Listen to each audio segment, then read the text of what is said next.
The moon was a cold place, but I liked it that way. Spencer breathed out and said, Man, operating control always busting our chops. Our boots clapped against the cold metal corridor floors. I smiled, saying, They're always going to do that. You just have to get used to it, you know? He chuckled. You've been here longer. I pressed my palm on the scanner and it screeched. A harsh beep bellowed. The words, "Access denied," flashed across the screen. I rolled my eyes. Spencer said, You've changed. No, people just don't do their jobs. I told the maintenance engineers about this a week ago. This should have been fixed. Spencer placed his palm onto the scanner for analysis. The harsh tone came again with the same message. Spencer lifted his hand in shock. I said, Do it again. Spencer gave me an inquisitive glare, but decided to do it again. A ding echoed throughout the corridor, and the doors spun and opened out to us. It revealed the standing platform that connected the main exterior door. The door cut us off from the empty air of the moon's atmosphere. People were out there, waiting on us. I said, It works the second time. All the corridors on the hangar floor are like this. Must be some really bad error. I just hope the new guys can handle the workload though. Spencer and I stood in the cornered-off sub-room and watched as alarm lights reflected a warning that the door was about to be opened. We were able to get new members to the team, and that team was given an important mission: to help find a door to the ends of the universe. Well, it would be more accurate to say they would help me with this mission. We stood at attention and waited as the air was siphoned out of the containment lock, and the exterior door was opened. The vehicle drove inside with its 4 occupants. Once they came inside, the door closed and airlocked, with a hiss of pressure. The resounding clanks of the environment, reverting to its normative state, kept me on edge, as I stepped down from our protective enclosure to meet the astronauts that they sent up. After I exchanged pleasantries with the pilot and the other members of the crew, I stood before the one that would be working under me specifically. He took off his helmet and revealed his steely gaze and reddish hair. It didn't fit at all. He extended his hand toward me. Hi, I'm Monty. I ensure people live longer lives, but you can call me Earl. Spencer said, Hey Earl, nice to meet you, man. Hey, Tiara. He whistled. Earth to Tiara. I snap out of it. Right, yes. I'm Professor Carlson. This is Spencer, our Chief Medical Officer. Now, I am the lead coordinator of the Chrysalis project. Also, I'm sorry, what was that about the longer life thing? Earl laughed and said, Froze your brain for a little bit, didn't I? I frowned at him. Earl took a hint and cleared his throat. As a physicist that specializes in energy production and distribution, I'm here to help with the new piece of rock that you found. The more energy we have, the more things we can do, and the more convenient life will be for everybody. That's better robots, and that technically means people will do more stuff with all that free time. It feels like a fuller life. Longer even. They sent me a clown. He might be funny once in a while, so I suppose it's not so bad. As long as he did his work and did not get in my way, problems should be few. Hopefully, you do your job well enough that I can think up new ideas to progress the human race, which includes the extra work to people living here. Earl smiled wider. Spencer snickered. Earl nodded his head and said, I love that you're self-motivated. I said, I'm sure you're going to be very motivated to do all the work coming your way, because we have a lot of it for you. Our current scientists don't have the breadth of experience dealing with this. You say, rock. It's more of a crystal, and the power output from it is massive. Earl clapped his hands and said, Great. What are we waiting for? Show it to me. I pointed at Spencer. Go with Spencer to get a checkup, and then once he clears you, meet me down at the watchtower. Got it? He said, No problem, ma'am. I turned on my heels and went back to my workstation. Earl was full of life. Usually, the new people always were. time always had a nasty effect on people. I should know that all too well, for I have been here for 9 whole years presiding over my life's work. Chrysalis Protocol. It was my idea, from theory to study, to a $1 trillion project on the moon. But I never disappointed, and returned on all of my promises.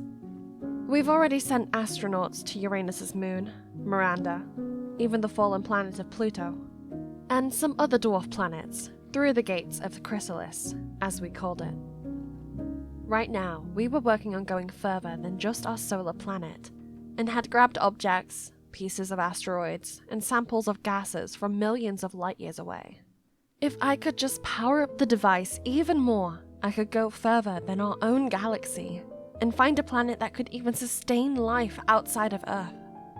Maybe I could find intelligent life myself, and my name would go down in history as the person that did it. Me, Professor Carlson. I would be the one who would have done that. The crystal could be the thing that could get me there. All I needed now was for Earl to figure out a way for us to harness it. Most of our attempts did not go very well. Command said he was a foremost expert in energy conversion, and was responsible for many of the solar systems created across the globe. They said if he couldn't do it, nobody could. We'll see if that's the case, because if he couldn't figure it out, then I'll do it myself. I never needed anybody anyways. My past was that, empty, and probably would remain so in the future.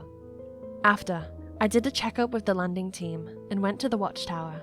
It was there that my team and I watched over the poor souls that risked their lives to go through those gates. When we started this project, we had at least 5 deaths per month. Injuries were more common, and I lost count of those numerous incidents. Spencer was my godsend for such a reason. All of these deaths were kept from the public, because we knew they were too yellow to handle the truth. Even though I struggled to handle all of the ensuing injuries, I tried my best to make sure the experience of jumping through the Chrysalis gates was as safe as possible.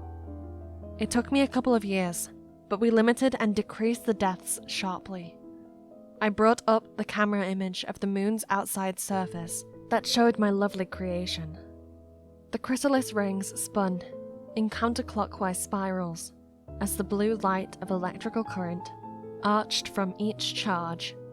It was a light that morphed together into a blooming hill. Crackles of its power beat against the silence of space and through my speakers. The jumping team rolled up in their vehicle. Hey, Miss Carlson. I turned to see Earl step up to me. "Got your bill of health?" I asked. Yep, good to go. Hey, is that it? I smiled and said, "Yes, that's it. This is my baby that's going to take us across the universe. When I'm done with this, we're going to make another gate, the jump team, all suited up and ready to take on the universe, approach the rings of the Chrysalis." Earl said, I think I heard it in the news. What about the planet you got those clear metal fragments from? I thought you would have sent out some men to that one by now. I input the instructions as the team stood in the center of the platform. The speakers belted out its occasional alarms about the redirection instructions and hostile atmospheres the sensories picked up on. I said, "Danbo 54, the moment they touched the ground of that planet, they would have been crushed by the high gravity." Oh, never mind. Carry on. Earl replied. A booming thud crashed through the speakers as the light blasted up into a 400-foot torrent. The camera shuddered from the force that hits it. Earl's lips moved in fascination at what he saw, and it brought a smile to my face as well. I pointed at the screen.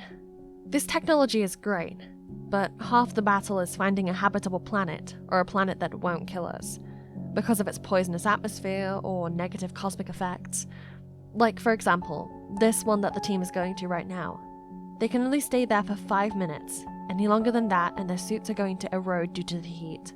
So we're pretty much raiding planets at this point. In and out. That's how we have to do it.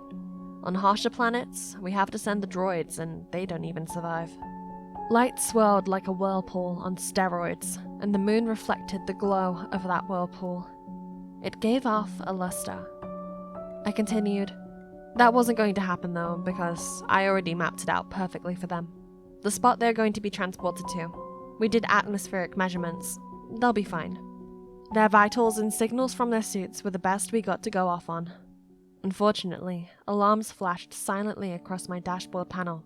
The suits were taking too much damage way too quickly.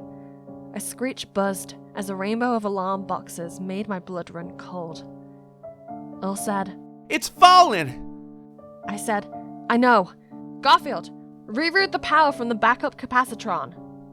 The blue light fell in caustic waves like a dying whale. No, not now. We were not losing power now. My fidgeting hands moved quickly over the dials to regain control of the mission. Earl said, "Do you want me to?" "Don't worry, it's fine. It's coming on back," I interrupted him.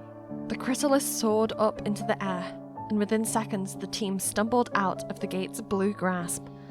One jumper rolled down the platform and onto the ground haphazardly. My eyes flickered to the vitals, and their hearts were still beating, even if it was a bit fast. I pressed a button on my panel. "Spencer, get your personnel to the hangar right now. We've had a rough return." Spencer's voice crackled over the speaker. Got it, Chief. Getting over there right now. I exhaled. Earl asked, "I suppose the rock isn't the only thing I came here for." I hated to admit it, but my greatest innovation wasn't perfect. It's a crystal, not a rock. But nothing's wrong with the Chrysalis. The problem is, as powerful as it is, it's only as powerful as the power it gets. This planet is one of the farthest we've ever sent our people to. It takes a lot of power to send anything that far.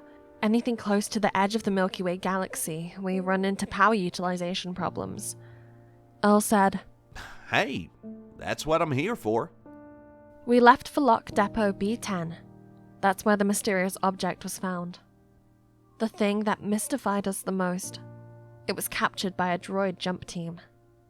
I said, "Security gave you the communicator, card, and room, yes?" Earl replied, "Yep, got it." The door opened. Earl and I stepped into the cold slate-walled room, with its glass screen giving us a front row seats to the crystal. Purple in color, it was jagged. Even in the dim light of the room, it shined like a diamond. But it was not as pure, because of its deep blue. It sat on a skinny metal pedestal, surrounded by nothing but air.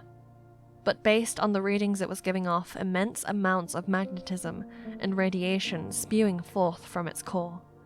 So the glass screen protected us from its powerful brew. Wow, this is interesting. What substance is this made of? Earl asked. From the samples we took, nothing that could ever be made on Earth, or most of the planets within the Milky Way. All we know is the atomic structure is a web of hyper-heavy metals we would only see in a dwarf star, but it's tightly packed. It's compressed to a high degree. The few sample pieces we took damaged our nanoscopes and our other equipment. How? He asked. They explode, so we have to be gentle with it.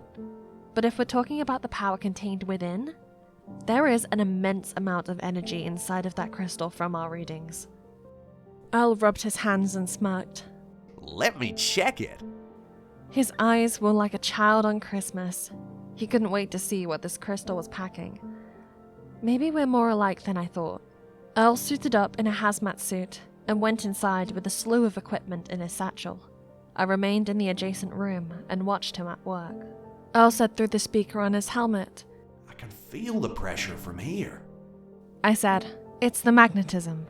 That's why the tools you're using are mostly plastic. We had problems with that when we first interacted with it. All right. Let me see here. He lifted the scanner and waved its reader head across the crystal's aura. That aura fluctuated, and a strike of lightning burst from the crystal, through the scanner and into the wall. Earl yelped and backpedaled. Earl! I shouted. Earl turned to me and gave me a thumbs up. I'm good. Be careful, I replied. The last thing I needed was his dead remains on my hands. But Earl didn't miss a beat as he walked cautiously around the crystal. His earlier brush with death did not faze him at all. It was like he was more intrigued in reality. He used another scanner, but he had it at a distance, and set up a connecting wire to a machine which took more precise measurements. Earl kept his distance for a while as he set up a variety of scanners. I said, "What were you thinking, Earl? We've already measured its outputs. It will just fry your equipment, you know." Earl chuckled and said, You're right, and that's the thing I love about this. It hasn't fried me yet. I smiled. He was right. It was an odd substance, to say the least. But obviously, if he figured out how to tap into it, then that limit on the Chrysalis gate would be lifted like a bad memory. After some checks with the meters, he stepped forward. With his gloves, he dared to touch it. This reckless fool better not die on me now. Earl moved his hands around it. He lifted his hand and moved his fingers across the surface of the crystal. Earl flicked his finger up, stared at it, and rubbed it on his other fingers. I said, "What are you doing?" Where did you say you found it again? He asked. The planet this crystal comes from is in a planetary system with 3 suns, but this planet was surprisingly cold. But that's because it has an odd orbit, so it's going to be decades before it gets burned to a fiery crisp by one of the suns. I'm not sure if that's what led to the strange composition of this substance, but it's amazing.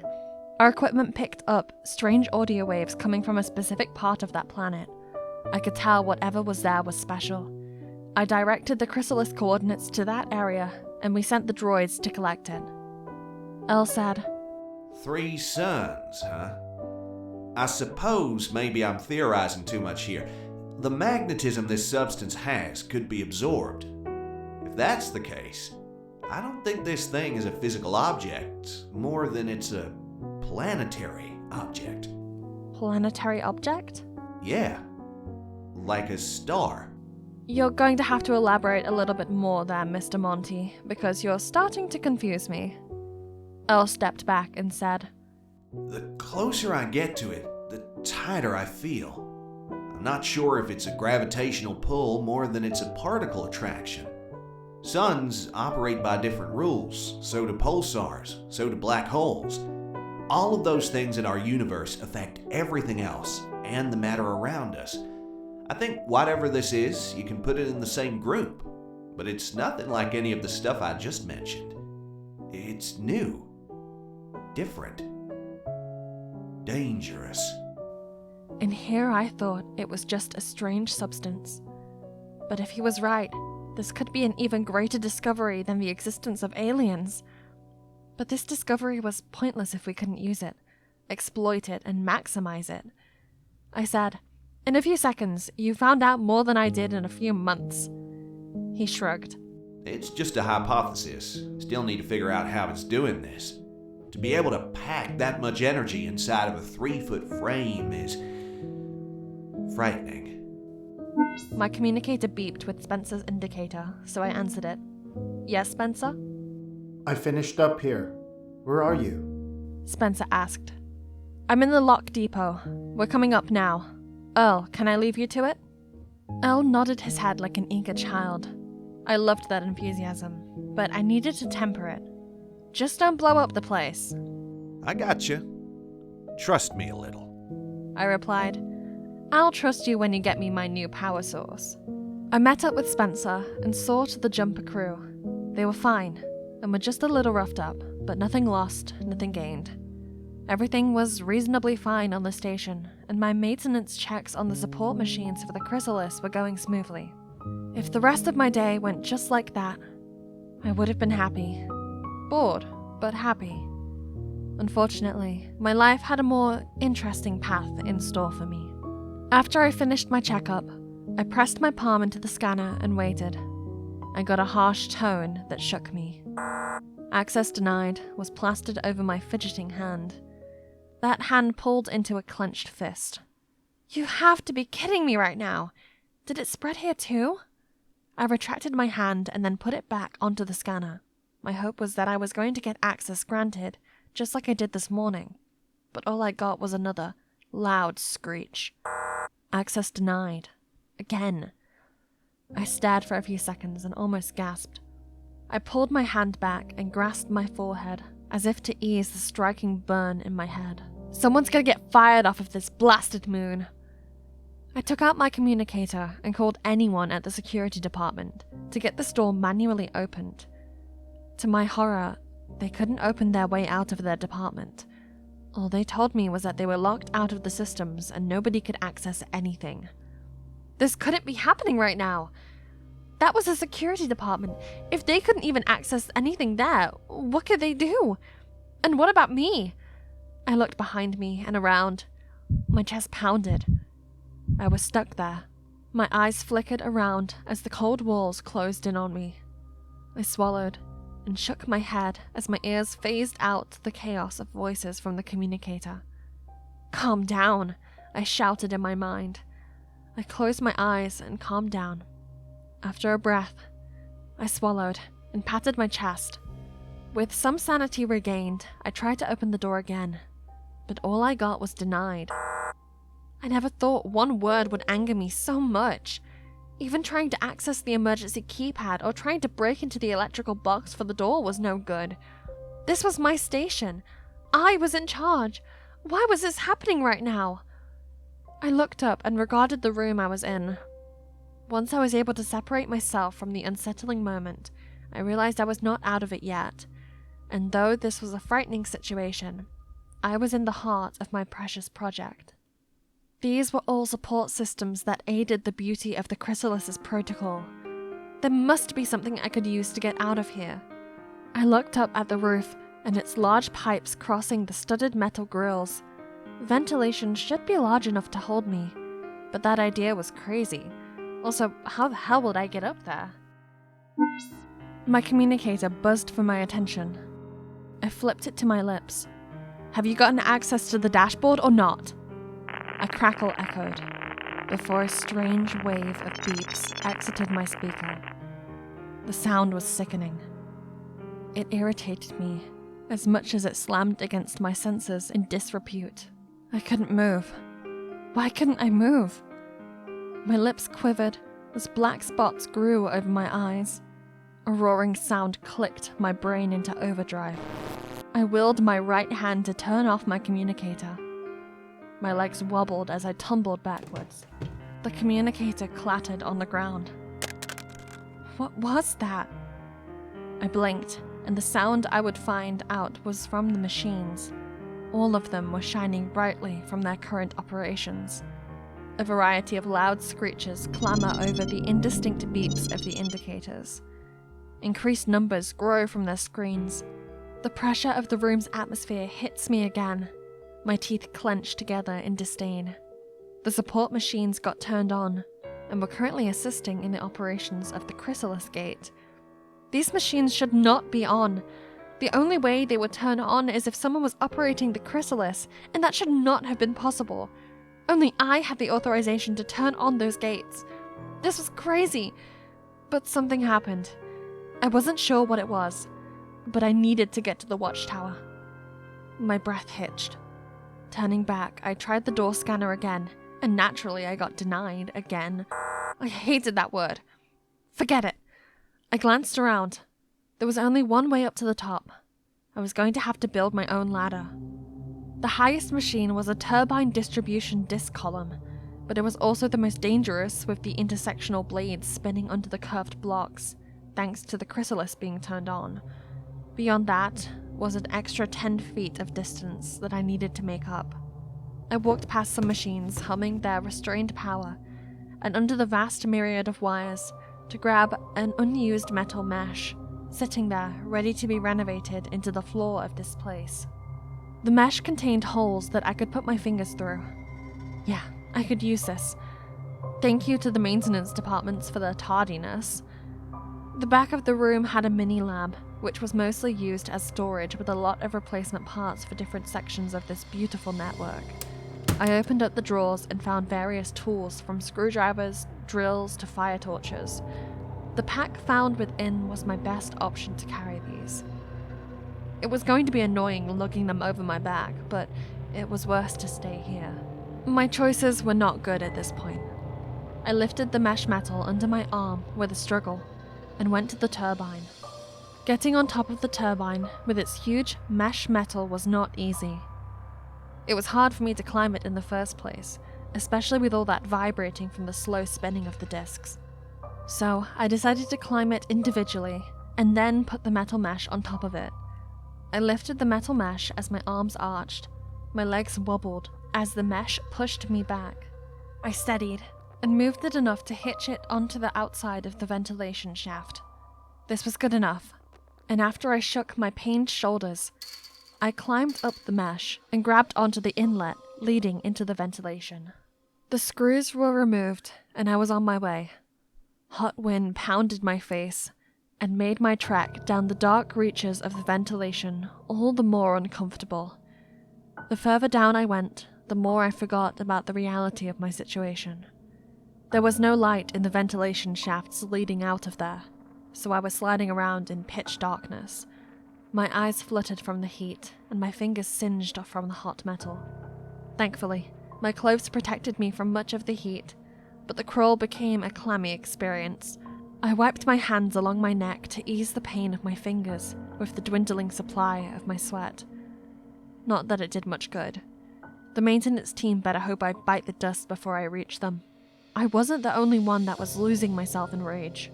Many noises complemented my maddening crawl towards freedom. Some were shouts of distress, others cried like children who lost their parents, and a myriad of chaotic wails reeked me from my core. It was disorientating. I struggled to fight off the mental shackles that threatened to pull my mind into a bottomless pit. Focus. My resolve was not going to fall apart here, so I kept going. Everybody was falling apart. If I lose myself here, then it was over, and I am not going to lose control of this station. My project was here. This was my life. So my fingernails dug into the shaft's flooring. Skin scorched off my fingers as I pulled myself onward. I found myself in the reaches of another section of the station. The strands of light blasting from below gave me some hope. By then, my sweat was unnoticeable. I crawled toward it. The closer I got, the more noises echoed throughout these metal walls. My eyes stared down the open slits at the bottom of the shaft. It revealed a corridor. There are several people in the corridor, and they were trying to fight against the door. Obviously, that was not going to work. I was lucky I was in these shafts, or lucky enough my skin hadn't peeled off. This was going to be on me, but I needed to get to the watchtower. I kept going, but I soon hit a snag. A dead end. Well, in a way, it was a blessing in disguise, for an attached latch laid in front of me. I could leave this place, but it was not the way to the watchtower.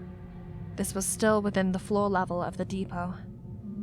There should be a part of this shaft system that runs up the station, so that the air can filter into the empty atmosphere of the moon.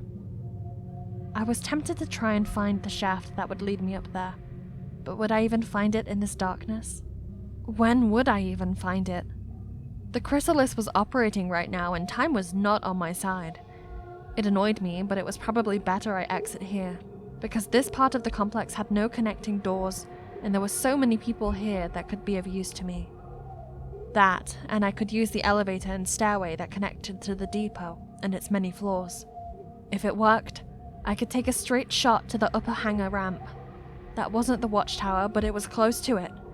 It was a risky shot, but it was my best shot. I opened the hatch and dropped it onto the ground. My left leg and arm ached due to my bad roll. I hated my life currently. My eyes widened and looked around. It was an empty room, and for a moment I missed the chaotic cries of distraught people. I groaned as I leaned up and staggered forwards. Going down the wider corridors of the depot was nice, but finding a soul was starting to worry me. The lock depot didn't have much staff available, but where was everybody? I reached the B7 elevator portal, which was a large platform that normally moved up and down the station's center vein. Vehicles and huge packages would go up and down the spine of the station with relative ease. My hand touched the scanner. It screeched after the scan. Denied. I lifted my hand off the scanner. This elevator was useless to me. Was coming down here even a good idea? I couldn't find anybody and the elevators weren't working. The stairway was my best option now. So I left the elevator portal and weaved my way down the corridors until I reached the 20-foot open door and its studded metal stairway. I was supposed to go upstairs, but I remembered an important fact. Earl and the crystal. That should be my second priority right now, but the emptiness of these corridors was starting to bug me. I needed to make sure that Earl and the crystal were okay. So I went down to the 8th floor and everything was fine, until I got to the 9th floor. I felt odd.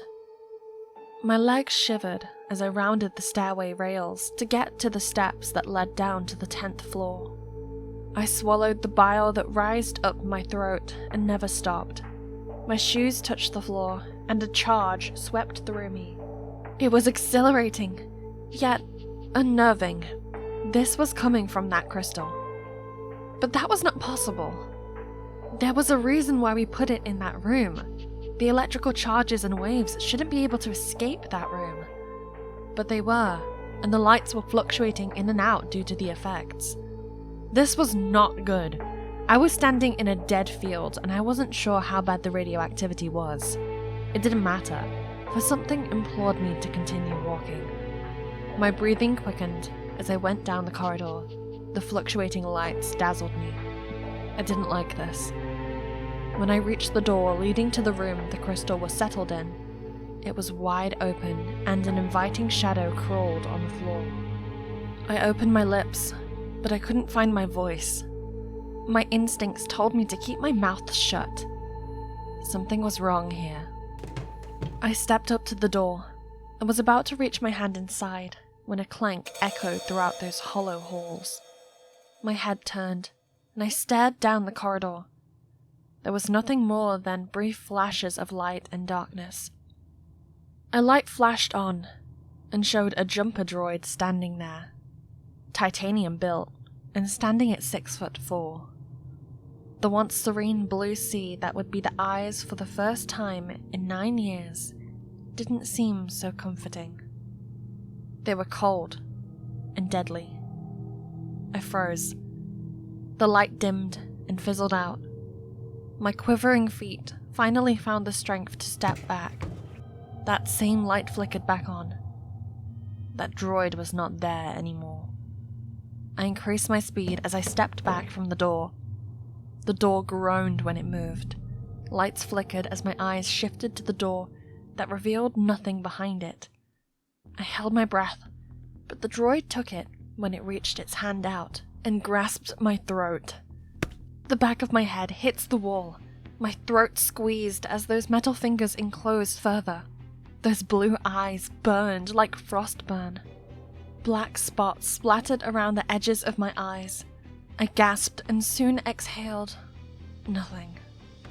Basking in the stringent light of his widening eyes, I lost myself.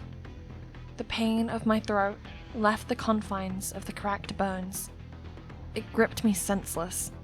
My chest burst forth with pain as my failed slaps and clutches on the droid's arms echoed in that fruitless fight. I squeezed my blacked-out eyes shut, and no air escaped me.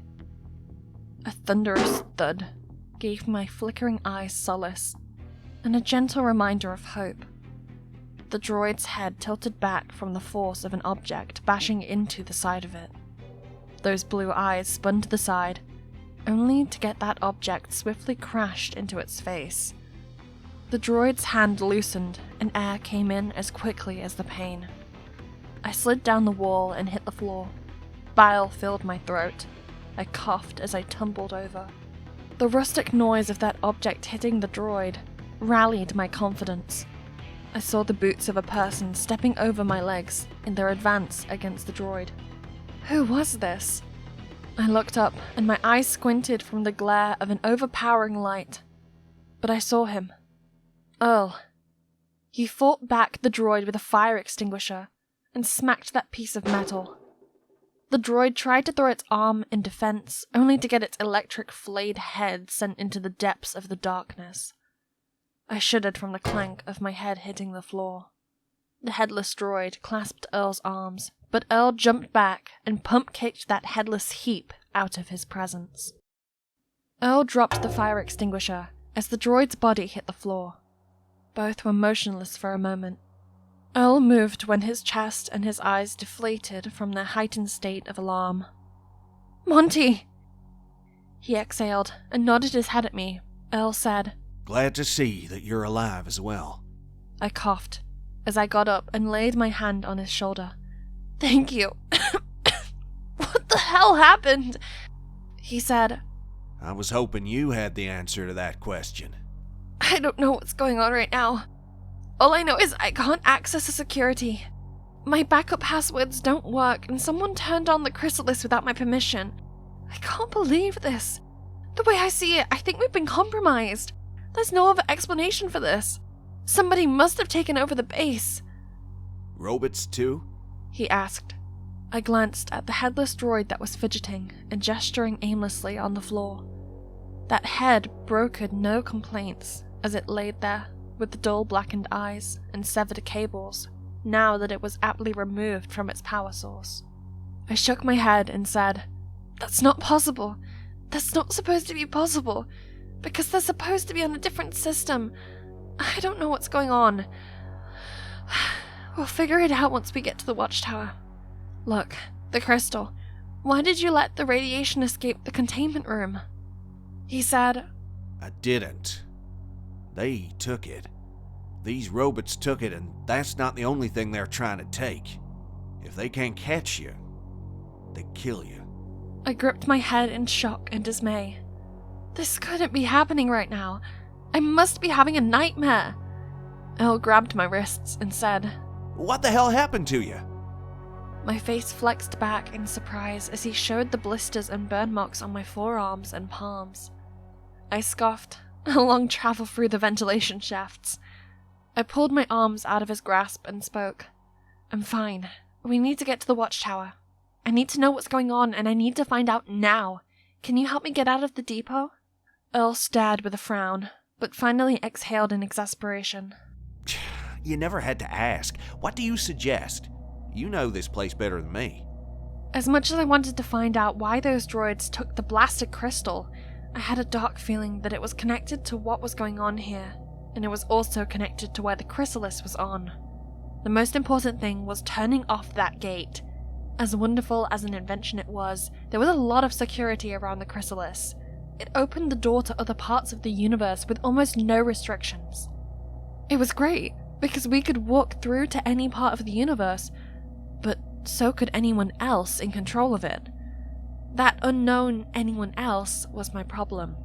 My mind could twirl in a messy variety of deadly consequences from this, but I was trying to keep positive in an event which would possibly result in the revoking of my commission. This was why I was the one who could turn it on unless operating control sent someone my backup passcodes on my unfortunate demise. I was still here, and there was no reason for them to send anybody those codes. Something worse was afoot, and I didn't like it at all. I was going to take the stairs to the hangar ramp. My problem is getting to the watchtower from there, which is probably going to be difficult because I can't access none of the scanners for none of these doors. Can you bring something to hit these trash cans? Because I don't want to deal with these droids. Earl took up the fire extinguisher and glanced at its deformed shape. I'm going to need something else. All right, let's go. We walked briskly down the corridor. I asked, "Monty, did anything strange happen with the crystal after I left?" Nothing more than what happened before. Well, when those robots walked into the room, I was surprised they weren't affected by the electrical charges of it. It was like the crystal became tame and slowly dimmed in front of them, or it allowed itself to be taken. They didn't look at me, and I couldn't stop them. Allowed itself? What are you telling me right now, Mr. Monty? I asked. He made a facial shrug. I don't know. It's just a feeling. The other people I saw, they didn't have much success. I had to run. I couldn't do anything. Sorry, boss. I couldn't save it. I wish I could have. So, wait a minute. Hold on. Did they bash into the door or did they open it? Earl slowed his steps and turned around. Oh, they are the only ones that can go through the doors. I knew it. I can't believe I'm saying this, but we're going to need that droid. So we went back. We didn't need the whole droid, we just needed the arm. Earl still had his equipment, so all we had to do was provide power to the arm using an ad hoc battery. He wrapped it around the arm using a piece of his shirt sleeve and wired the sliced cables to the battery. Breaking into the matrix shield, Earl cracked the equations for the insertion and fired its new scope into a panel he prepared for himself.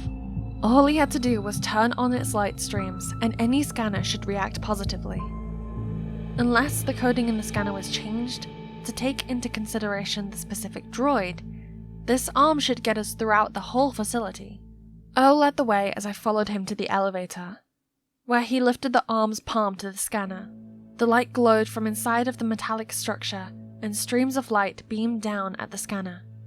I waited and swallowed. The scanner beeped favorably and shined its approval. Clanks and groans cried out from the elevator. Earl smiled. It worked. Come on. We swiftly jumped on and were taken up the station without hesitation. My fingers fidgeted so much that I decided to slide them into the pockets of my jacket. I looked up and knew we were getting closer. Earl said, What do you think we'll find when we go up there? I held in my rage and calmly said, The person I'm about to fire? Earl snickered and watched the walls pass them by without fail. If what you said is true, I don't think this is going to go over without a fight. Who knew what was going to happen? I just wanted to get up there. No one touched my stuff without my permission. Nobody. Everything else I would worry about later. A loud metallic groan echoed. I looked around. Earl tensed up as his hand gripped his satchel strap. The elevator slowed down. I said, Someone must have requested for it to stop. Someone else is coming on. Earl turned to me with narrowed eyes. If the scanners can only be activated by the robots, who could request it to stop? My heart stopped. He said, Carlson, stand next to me. I walked over to him as he pulled out a hammer with a pick from his satchel. My shaking got worse, but I tried to rein it in with little success. The elevator stopped. I wasn't sure which floor this was, but once those doors opened and revealed those droids, the floor I was on was the last thing on my mind. 4 of them stared at us. 2 were at each door. You gotta be kidding me. Earl said. The droids walked towards us, and Earl did not hesitate when he swung that hammer. One got smacked in the head, while the other droids tried to overwhelm Earl, but he swiftly weaved around his hammer with the skill of a drunk police officer. A droid grabbed my arm, so I kicked at its chest. My boot merely grazed the surface, without much damage. The droid's hand tightened. It hurt. Carlson! Hold on! Earl yelled. That droid pulled me as its other hand reached for my neck. No, not again. My arm bashed into it, but it rebounded and caused me to lose my footing. I dropped onto the ground with a thud. My life was overcome with terror. In that dismal moment, it was a stark reminder of everything I hated to admit. That hand came down for me, so I pulled my head back. My head hit the metal and rebounded with a reverberating echo in it. Darkness consumed me and my eyes. The droid's hand came closer. My legs thrashed about and hit the droid's legs. The droid fell over and tumbled onto me. Distortion grabbed my mind. Carlson! I blinked, as the whistle-screech groans of the droid's mechanics kept me active. It alerted me to my situation. My legs hit the droid in its torso. It flew upward, and a hammer curved up into the face of the droid. The droid falls in a hapless disgrace onto the elevator scanner. I gasped. Carlson! Earl asked me before looking away to the side. Stay there. He ran off. I was too scared to get up anyway. The elevator shook, and I vibrated from the tremor of it. Momentary glances around me revealed to me that the elevator was moving again. My hands grasped my face and wiped down the length of it in the cruel fear that shackled me. Those shackles needed to be thrown off of me, and that was going to start now. I turned around as another droid clattered against the ground. Hands gripped my shoulders. I threw my arms up wildly, and Earl stepped back. The back of my neck became hot in embarrassment. I said, "Sorry, I thought you were one of them." Earl looked up and said, "Thankfully, I'm not, but I have a feeling we're gonna have to come off this platform." I followed his gaze and knew that he was thinking. And he wasn't wrong. Because as soon as the elevator's platform neared the next floor, the metal gears started grinding and slowing down. Were they going to do this on every floor? "Oh no," Earl said. "You got any bright ideas? Because we can't keep doing this on every floor." Every floor? We didn't even get past the underground floors, and there were 6 floors to go. I tried to focus and think about a possible way out of this. There were no large ventilation shafts around this area, but since we passed the 3rd locked depot floor, there were structured ledges across the columns. Those ledges supported the contagion-sealed water channels. They were open passageways that led into the water basin, around the main actuator drill. If we could climb up from the many glass bridges connecting the water systems depot toward that drill, we could get into the depot floor and navigate our way to the stairway. It was our only way out of this death trap, but it was not a safe path to go through. But what choice did we have? My hand fidgeted as it came forward, but the moment it became clasped within his hand, I became as steady as a sailor's stomach. "I have an idea, but you're not going to like it," I said. We stood up. Earl said, "We'll worry about that after we survive this." I glanced around at all of this carnage. Metal fragments and pieces laid everywhere. Many of the droids lacked a head, which unsettled me. Droids shivered, as if they were cold, but their programming became so merciless. Was I going to have to fight my way through my own station? This was not how I dreamed of spending my day. And that assumed that we were even going to survive the end of the day. Looking at all of this, and what happened before, made me realize how dire my situation was. My life was in danger. This wasn't a simple bad employee. My throat seized up as Earl pulled me with him. We were climbing up the surrounding columns. The walls took the brunt of our feet as we pulled ourselves up there. Doors opened and droids stepped in. I glanced back and one of the droids glared at me. My skin would have been stripped away if it could fire out beams from those eyes. We struggled to move our feet across the narrow ledges, but we ducked low and ran down the passageway. The suffocating air kept us on edge. My hands slid across the walls until we reached the end. When I looked down, and the endless depths of the water basin greeted me, I swallowed. It was black as the night down there, with a burst of lights twinkling around the actuator drill. That drill was a huge rod that spun slowly, but at the top held a vast connection of wires and Inspimian blocks. The energy transferred from it was immense, but now was not the time to be awestruck. "I'm really starting to not like your idea," he said. I replied, "You can go back and say hi to the droids if you want." "Nah, I'm good. I prefer what we're doing right now." I chuckled nervously. This was the best we could do for now, but we were still on the edge of losing ourselves if we made even one misstep. It only needed one, and that's what frightened me. We climbed down to these slimmer ledges and took great patience to walk to the other side where the bridge was. Once we pulled ourselves up and got onto the bridge with a crushing shatter of the glass onto the metal floors, we made our way briskly into the darkness of the corridors. We were able to find workers who were trapped down there. They were really happy to see that their leader was trying to regain control of the situation. I should be chastised, just for even allowing this to happen. Personally, I didn't even consider myself a leader. I was just a lead scientist in charge of everything that was going on here. Everybody in the station was self-sufficient and did their job without me having too much oversight, because it was unnecessary. All of us are self-motivated people. We all wanted to see this invention, My dream. The Chrysalis to succeed. The workers told me that they lost control of their systems as well, but they weren't attacked by the droids. At best, the droids only watched them. A creepy existence indeed. And Earl remarked that it was likely the droids did not want to kill us, only to contain us.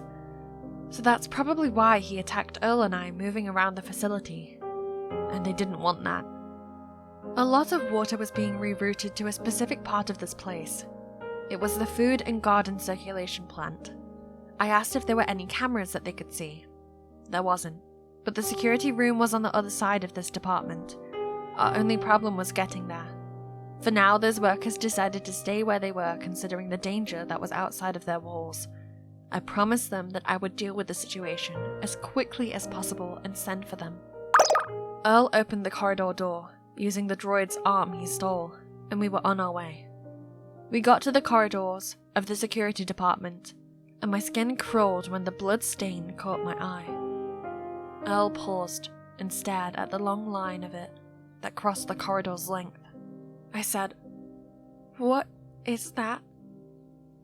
Earl groaned and cut his eyes away from that dismal sight.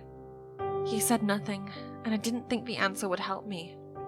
We came into the security room, which was a mess of dropped objects and cracked glass. None of that interested me.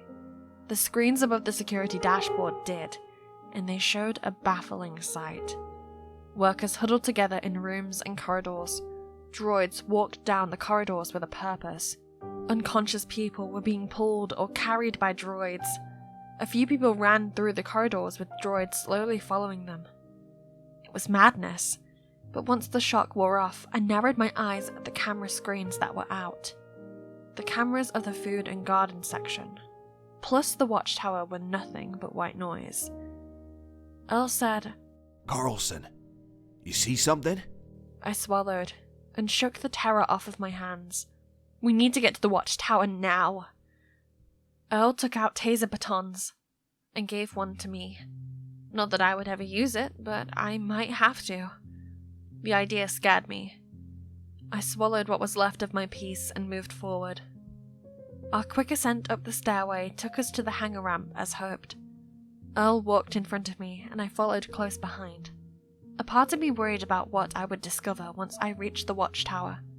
But before that, the hangar held deeper secrets. Earl stopped at the end of the platform. Beyond him was a stairway, next to a large slide ramp for vehicles to roll down the elevator platform. I was about to pass him when his hand gripped mine. "Carlson, can you explain to me what they're doing right now?" We stared down the adjacent corridor to the hangar receiving room.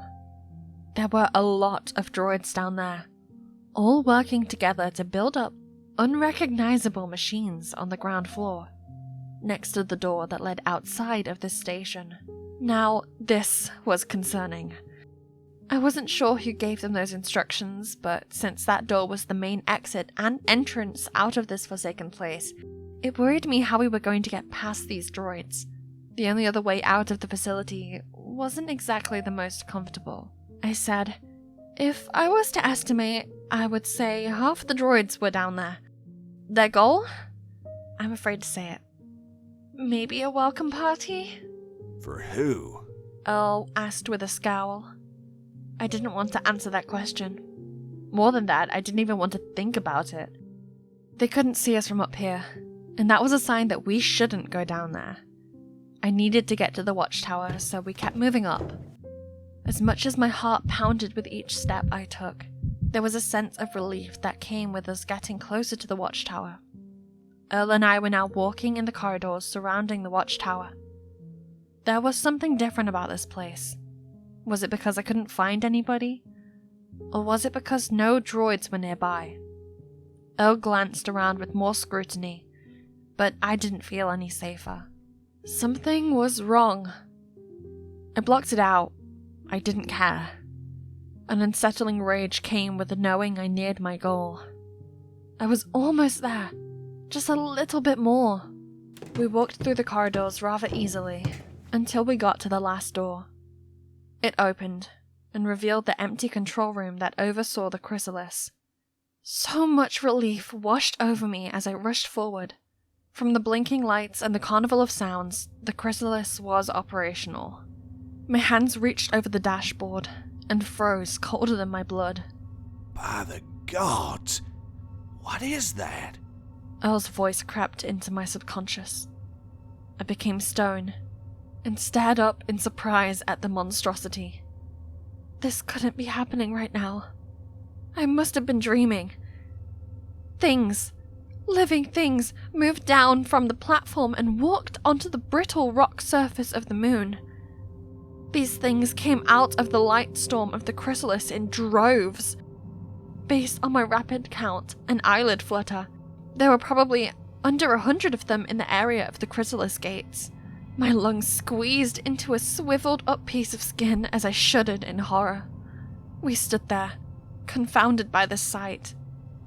I couldn't measure how big those things were, but based on their sizes in comparison to the landing platform, I would say around 5 feet. They hopped around, whether in sick merriment or because of their hunched over backs. Earl and I stared with slacked jaws, unsure of ourselves, as much as we were of our eyes. I finally broke the silence. Who did this? It's funny, that would be the first thing that would come out of my mouth.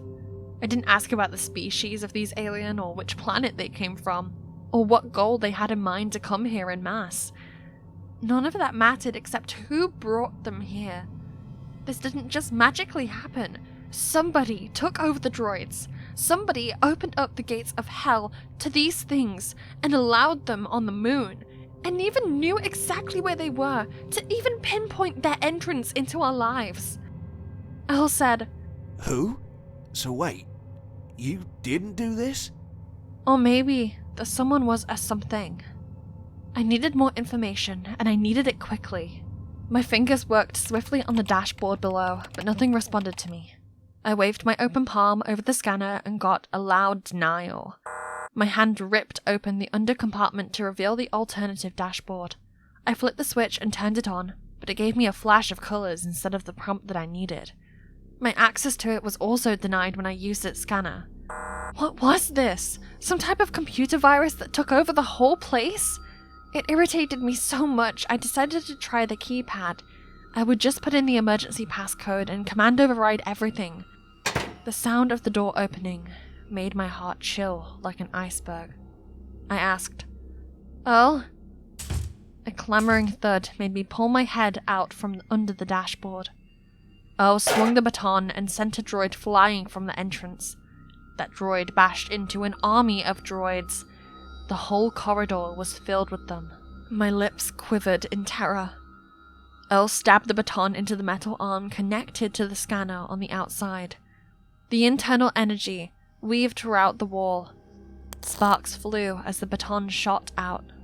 A droid grabbed Earl. Earl tried to push himself off. I froze. I needed to do something. My legs never listened to my wishes, and I broke down with their unsettling quiver. They were pushing Earl from the door, and if the door was any wider, they would have already overcame him with ease. Those droids were coming for us. They glared at me, and if they passed Earl, they would take my life in glee. I was sure of it, yet I couldn't move a muscle. My teeth clattered from the shaking, and so did my bones grinding under the weight of my fear. I was nothing more than a coward. Earl growled as he pushed his hand in one of their faces, only to get a riveting punch to his gut from the other. Their metal legs stepped inside of the room, and that's when an insistent bell pierced my brain. My eyes closed when I grabbed my baton and jumped up. I gritted my teeth and swung into one of the droids. That droid shuddered from the shock. And so did Earl, and all the other nearby droids. I forgot. The electric current traveled from one droid to everybody else, but it worked. As soon as Earl sank back, he pump-kicked into the droids. Those droids dropped into the other droids behind them, and they fell like dominoes. Earl shut the door with the stolen arm, and when necessary, knocked away the flailing arms that reached for his face and shirt. The door squeezed shut and snapped off the wayward arms. Earl fell back and choked on his restrained breath. He wheezed and closed his eyes in tremor. I hesitated. Earl inhaled deeply and said, Thanks. That made me feel a little better, but that didn't last long. A resounding thud shattered our calm. That became a myriad of thuds as the droids pounded the door, trying to get in. Earl got himself up. Hope drained off of my face and out of my heart. It left me, witless, like a broken winged bird. I said, We're stuck in here. Earl breathed easier, but he sounded stilted when he said, Sorry about that, but we'll figure it out. Could we? I wasn't even sure anymore. My eyes closed, and I swallowed my self-pity, for it was time for me to dedicate myself to something more important. I input the emergency password and got it to flash some colors. Shapes proceeded to flash the words across the screen. This was good. Now we were getting somewhere. The screen blacked out and blinked intermittent white flashes for a few seconds, until it blacked out completely. I groaned in annoyance and hit the wall of the computer system in frustration. Earl asked, Any luck? I snorted, got up and said, Ugh, try that arm thingy quick. I can't believe this. My fist bashed into the dashboard. Earl calmly used the droid's arm, but a firm denial was sent back in our faces. Of course it wouldn't work. Droids didn't have access to that. I was supposed to be the only one with access. I said, I'm locked out of the system. My system. My creation. My life's work. I bashed my clenched fist into the dashboard. Who is it, huh? Only the droids pounding the door, hoping to get their hands on us, kept me sane. Earl lifted his hands towards me. Ms. Carlson, settle down. I glared at him. He stepped back. I blinked and forced the rush of pain that crossed my forehead to the back of my mind. Carlson? He said. I replied, I know. Earl said, Look, I don't know what's going through your mind right now, but I think we gotta stop this, don't you think? I already assumed that, but that didn't mean I had an idea just lying around waiting to use specifically for this moment. The more I think about it, there were only a couple of theories that could explain what's going on right now. All of them were bad for us, if they're true. Obviously, one of the jumpers brought back something. A contagion. Probably machinery-like in nature that had infected the droids and the systems within this place. Now those droids were preparing a welcome party for a horde of aliens that I had no information on. I thought we were careful about that, but obviously we messed up. Spencer would be a godsend right now if I could find him, but if he was in the medical center, he was nowhere near us. I growled in frustration. To say that we were in deep trouble was an understatement. Then there was that crystal. If what Earl said was right, the crystal's absence was eerily odd. I felt like if I found that crystal, I could find out what was going on around here. Earl said, If anything, we can go through this glass. He knocked the pristine surface that complemented the front of the control bridge. Then we can navigate our way down to the hangar from here. That place was filled with droids, but I did not utter that out of my mouth. I didn't want to dump on the optimistic plan, which was pretty much our suicide plan at this point. Earl continued, So, if you've got any ideas right now, it would be very much appreciated. Because based on how our evening has been going, I don't think those monsters are coming back to have some barbecue. My head flared in pain from the calculations, so I rubbed my temple. I said, Okay, we can shut it down from here. Earl said, Can we destroy it? Maybe I can destroy this control panel. You destroy that control panel, and I'll hate you. Even if we're desperate enough, we don't know how it will react. We might make the situation worse. Earl said, There's aliens coming in on our surface right now. We don't even know who they are or what they want. I may not be an astronaut, but this doesn't look good, Carlson. We need to do something. I know, I said in exasperation. But what was I supposed to do? I couldn't destroy my dream just like that. That would have been crazy. No, there has to be some way I could stop this without destroying the Chrysalis. We couldn't get into the controls, but we could still affect the machinery. I said, No, we need to cut off the power supply. That's what we need to do. Earl replied, Usually I'm powering things up, not shutting them down, but it's still in my skill set. I nodded at him, as if giving confirmation. Earl first cracked the glass with the hammer, and then he grabbed the chairs. With powerful lunges, those chairs broke through the glass and opened us up to the unbridled mess that was this maze of a station. The whole place was built to support the Chrysalis protocol, and I was going to take it back by any means necessary. I am not losing this place to any disgusting alien from an unknown world. We climbed up and out of the watchtower and onto a skinny ledge 50 feet over the hard roof of the hangar. It would have been a bloody bone-crushing death if we dropped from here. Breakfast splattered up my throat, but I swallowed it, in the horror of my position. My hands held tight to the wall as Earl and I moved slowly across it. We climbed down into an adjacent corridor and swiftly ran out of that area. I gave Earl the rundown of what we were going to do. The goal was the room where all of this started. Deactivating those supporting machines was going to be a pain for me later on, but I had no other choice. Because Earl was right. We needed to do something, and on our way there, he did give one chilling remark. Those Chrysalis gates could be pinpointed to Earth for an easy and simple invasion. The idea sickened me that my life's work would aid in the devastation of Earth.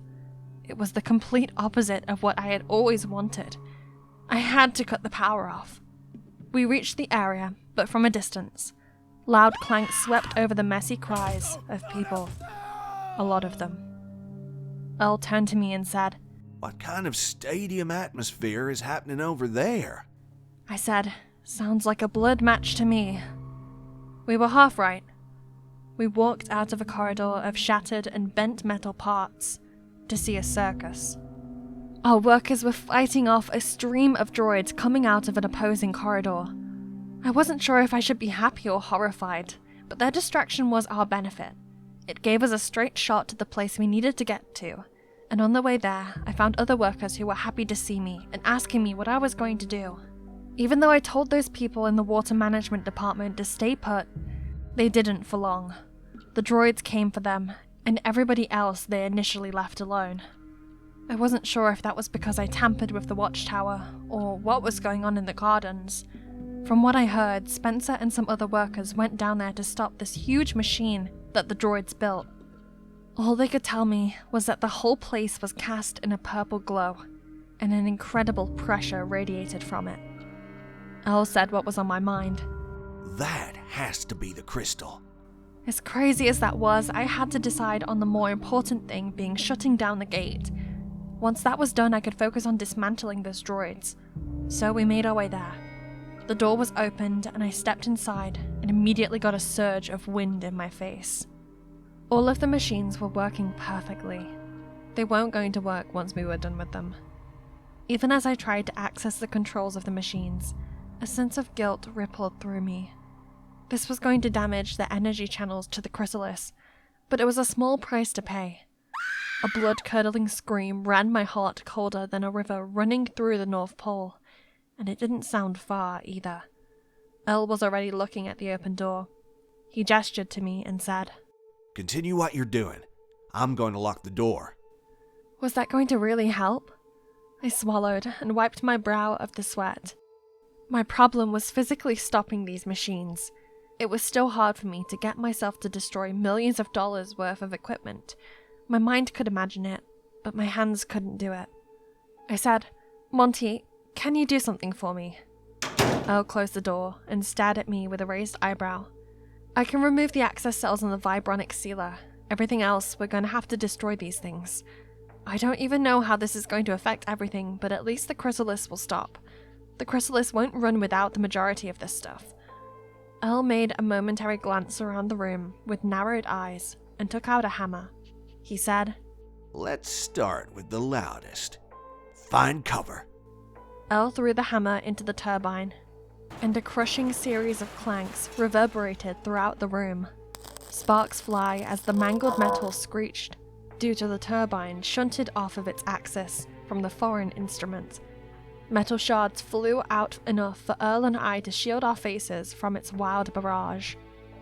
It absolved me of guilt to let Earl do it rather than I. But I knew deep down, it should have been me, This was my responsibility, but I was too much of a coward to do it. Watching Earl, I cringed when I saw the sparks fly and the metal parts hit the ground with no remorse. It hurt, and it was weird for me to feel something for a bunch of nameless machines.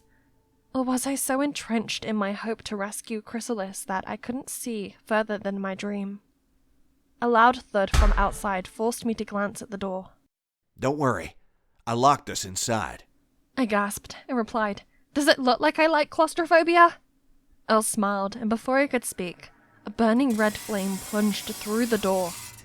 My eyes widened in horror. It was not one of the droids.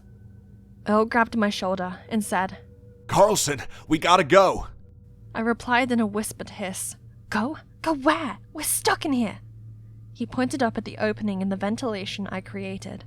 I wanted to vomit. That was the last place I wanted to go through right now. That amazing blade cut through the door, pushing aside the metal and melting it at the same time. I gritted my teeth and ran with him. Dwindling fires fell on me as my boots crunched into the metal shards. We climbed up the mesh. A bang made me turn around and see that insidious face. With a pig-like snout, they hide their sharpened fangs. Their yellow eyes, glowing, peered into the debris-filled floor. But it already figured out my true location when it looked up and snarled. My body shivered in a mass of fear that froze me. Carlson! Droid stepped in and over the sliced-out section of the door. The alien beast stood between those droids, as if they were his bodyguards. Those droids used to serve us. And not only have we lost them, but we also lost control of the station. If there was one thing I made clear at that moment, it was that the Chrysalis protocol would not fall into their hands. Carlson! I looked in front of me and continued climbing. Earl grabbed my shoulders and pulled me into the darkness. We traveled as quickly as we could, assuming we were being chased. And we were. A loud creak preceded the shaft breaking down from the droid's hands pressed down on it. I looked back to see the droid's scary face in the deep darkness. Earl yelped, and that's when I saw the alien's blade cutting through the shaft. He drifted back, and my arms shuddered in fright. On either side of us was a murder. I needed to do something, but what? We were cornered. Earl reached out for me, but the blade cut up and made him retract his arm. That blade spun around the shaft, and the shaft cracked from within. My shoulder bashed into the shaft's wall. The shaft shook and threw Earl and me around. Only 2 small sections of the metal remained, and threatened to break. The shaft bent in and snapped in one section. I tumbled back from the chaos. Now only 1 section remained. Carlson, hold on! Earl reached out his hand while I pushed my forearms into the side of the shaft to stop myself from falling further.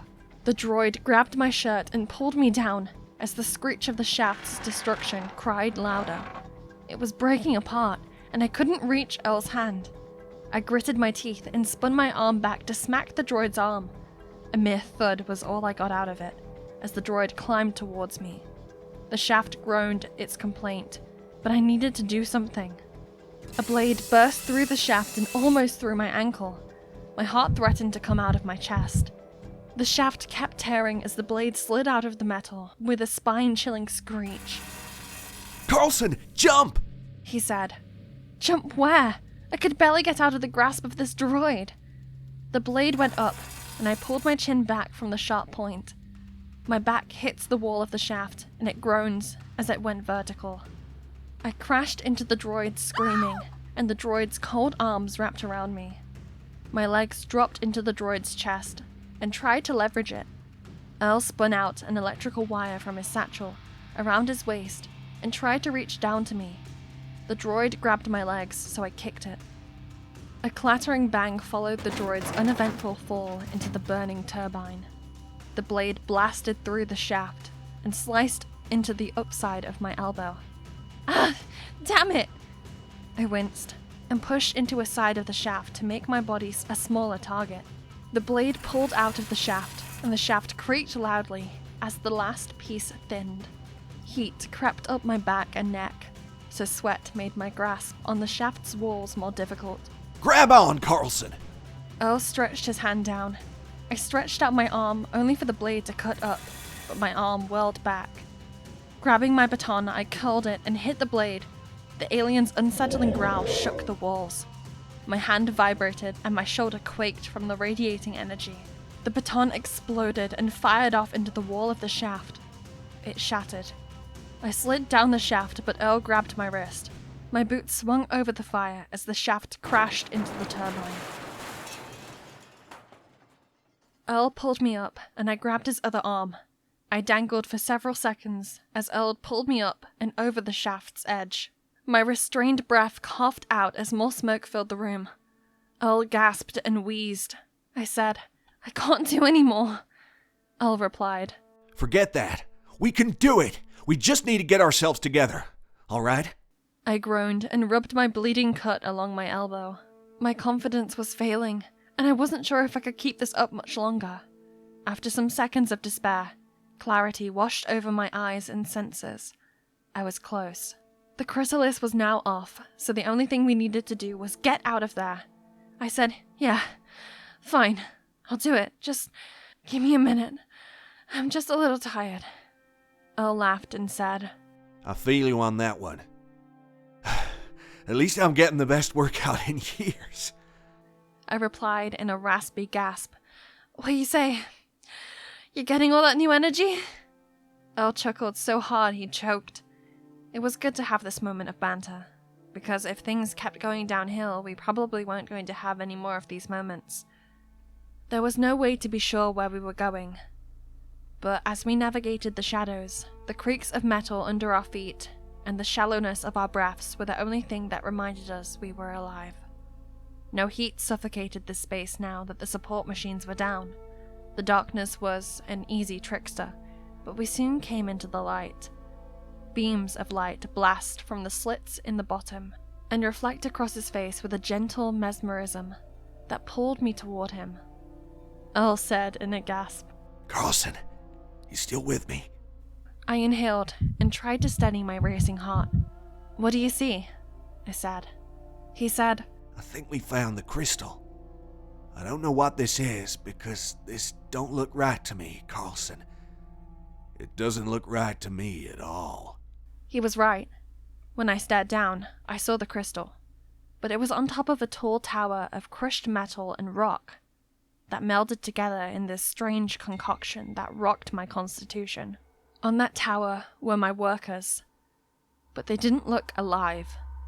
All of them were shirtless and laid motionless. One of them was Spencer. I choked on spit to see him. Symbols of some odd language were scribed into their backs, while the droids stood around this tower in some sort of sick reverence. The only figures that were moving were the alien monsters, and they looked agitated. As they moved in and out of this space that was largely burnt to the ground, they were carrying wires. They gestured in aggression and shouted at one another in a strange language made of distinct grunts and snarls. I reasoned it was spoken from the gut. The crystal was pushing out these immense amounts of radiation. I could feel it from here, and that might be the last frontier. The droids started moving and helping the aliens with setting up a ring of electronics around the tower. My lips twitched. Earl said, "They're building a way to transmit electrons from the air into those Megatrons. But how are they?" "What are you thinking?" I said. He said, "I think they're trying to siphon energy from the crystal." My heart stopped, and as we stared at each other, we already knew what it was for. The Chrysalis gates. I said, "We have to stop them. We can't allow them to turn it back on." He groaned and said, "Oh, that's easier said than done. We have no weapons. They're all over the place and we can barely walk the corridors without running into one of them. I don't know, Carlson. I think our best option would be to escape." I snorted and tried to contain my irritation as much as I could in my voice. "Escape where? We're stuck here until they send help over, and we might not even survive for that." My voice cracked and I whimpered. We were stuck. Every option seemed hopeless at this point. They were going to catch us. There's no way we could continue this cat and mouse chase forever. Earl leaned out of the light and closer to the darkness, so only his breathing kept me company. I tried for so long to hold it in, but they flowed and they dripped without hesitation. It was over. We couldn't stop them. Carlson? He breathed out with such sincerity, but it didn't make me feel any better. My hand wiped across my face and broke the flow of tears. I said, "What?" Earl exhaled in exasperation, as if he was about to tell me my parents died. I froze and stared at him. Earl hesitated as his face morphed from the clash of emotions inside of him. Those emotions didn't clash inside me. They exploded. I shook my head in slow determination at the words he hesitated to say. "No, don't you even dare suggest it!" Earl grinned, but it was a sad one. He said, I don't think we have much of a choice. I gasped and whipped my head back in shock. "You're crazy! You can't be serious! No! Absolutely not! We can't destroy it! That's our salvation! Our future! You can't be serious!" Earl replied unfazed. Did I stutter? Carlson, we have to do this. If we don't destroy that thing, God knows what is going to come through and take over this moon. We have to take it down. No, let's think rationally here. We just have to turn it off, okay? The crystal is below us. All we have to do is take it from them or just... I don't know. Destroying it is a good idea. But we'd probably blow this place up, so maybe not a good idea. We can just sabotage them. Tiara, he said. I shook from the flatness of his voice. Or was it because he called me by my first name? It was a personal gesture, but it went right through my mental quagmire. He sat there, not looking at me, but at the wall. Earl Monty looked like a hopeless wreck, reaching for something more than his station. In that moment, he looked so dismal. It was not a sight that I was comfortable with, and neither were the emotions that ran through me. Those emotions were crushed under the boot of my sprint towards a better existence. I was so close to my dream, and now I was being tasked with destroying it. This was a nightmare, but I was never going to wake up from it. I closed my eyes as Earl went on. Tiara, I know. There was no way he knew what I was feeling. He said, I know. Tiara, please, I need your help. We go down there, they're gonna kill us. We can't fight off those droids or those aliens, but we can destroy the actual gates of the Chrysalis if the security around it is small. And it might be because a lot of them came here. And if we do that, they'll be stuck, just like we are. It wasn't a bad idea, but it wasn't good either. On top of that, it was just risky, and a slap to my face and all the years of work I've done. I said, I can't do it. Earl continued. If we don't end this, we won't have a human race left to see your creation. What creation?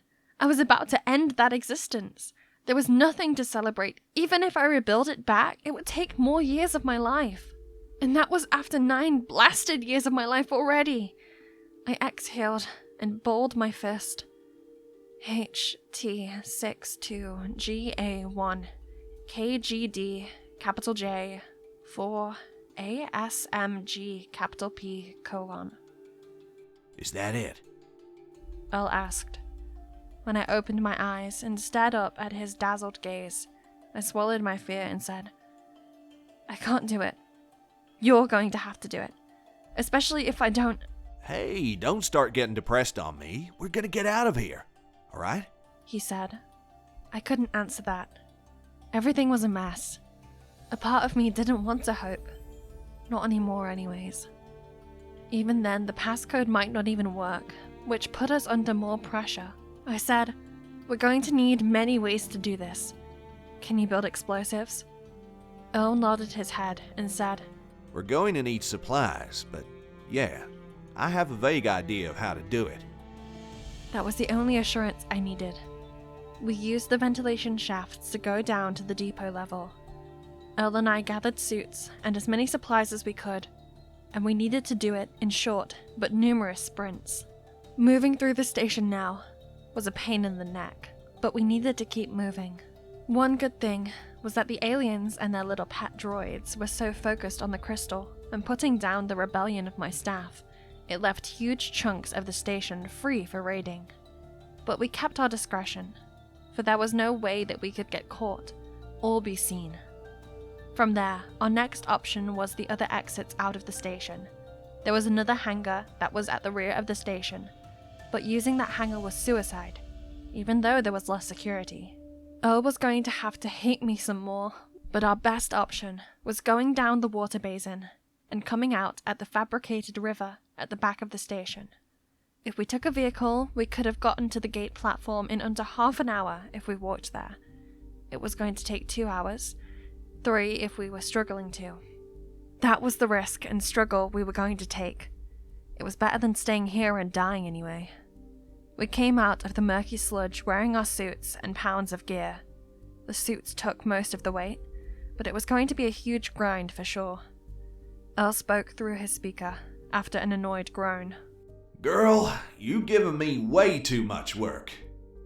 I would have laughed, but now was not the time, so I said, "Welcome to working for me. Come on." At least it was pitch black, so the Chrysalis was not operational, and I was going to make sure it stayed that way. Our walk was not pleasant. The cold surface of the moon, with its unyielding ridges and pits, made it a treacherous journey. Using a reflection of the sun, we were able to catch a glinting glare that beamed off one of the gates. That was the only thing that guided us, if not our resolve. The closer we got, the more I sweat. They were going to find out what we were about to do. It wasn't going to take that long, plus I wasn't even sure what I would find once I got there. It was nerve-wracking, until I saw the beautiful curve of the gates and no living thing. Perfect. Their overconfidence of themselves and underestimation of us humans were going to be their downfall. We walked up to the platform, and Earl marveled at the size of it. He said, Wow. Amazing. It's kind of sad that we're about to destroy this. I said, "Set up the explosives. It won't take down the gates, but it will damage them. If you can cut the wires, that would be great. Give them no hope of repairing this thing. Make sure it has nothing worth using." He said, Aye, aye, Captain Carlson. I crouched and breathed out in frustration as I pushed my hand into one of the tiles. That tile screeched and descended. A flickering glow of brown and gold came out of the hole. Lines formed and they separated to reveal a keypad with a digital screen. I tried the passcode on the command panel and it activated. Okay. It was clear whatever affected the computerized systems in the station didn't extend to the manual confines of the Chrysalis. The images changed on the screen, and a beep proceeded to prompt connection to the station systems. I immediately pressed the buttons to disconnect the transmission. After that, I circumvented the protocols and ran a code to burn the Chrysalis bracket files. Numbers and words sped on the screen from top to bottom. Earl pulled out a bottle and drenched the large, curving gates of the Chrysalis with flammable liquid. It was soon going to be over. A beep echoed. I blinked when the numerals froze, and a red flash of light passed over the screen and wiped it clean. The screen showed a mess of red and black flashes. A distant growl traveled through the silence of the moon, when there shouldn't have even been a pin drop. I stood and looked behind me. My heart skipped a beat as dust raised in the empty air and blocked sight of the station. I said, "Earl?" Earl looked up and his eyes widened. He muttered, Son of a... I said, "Start the fire, quick! They're coming!" Earl moved quicker. As for me, I was locked out of the controls, and that's when I saw it. A colourful wave raised and spun over the station. It was like watching the hands of God, and its vibrancy changed between so many colours, but everything phased into a purple hue. I wasn't sure if it was the crystal or my imagination, but as the vehicle sped towards us, none of that mattered. Earl grabbed my shoulder and said, We got to get off. I saw no blue light blazing from the gates, but a glowing red one flickering and crawling up the gates like pests searching for food. We jumped off the platform and watched it all burn. Everything burned. He said, It's funny. I came here to fix stuff, not destroy. I shivered in fear and said, I'm glad you came. Earth couldn't have done this without you. Without both of us. He swallowed and said, There won't be a shred of us once they reach us. I closed my eyes and inhaled. The words left my twitching lips. Whatever. I've done my duty. I built it, and I was the end of it.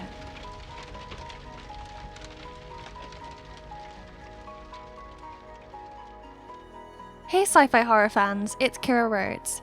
If you enjoyed this story, make sure to give it a thumbs up.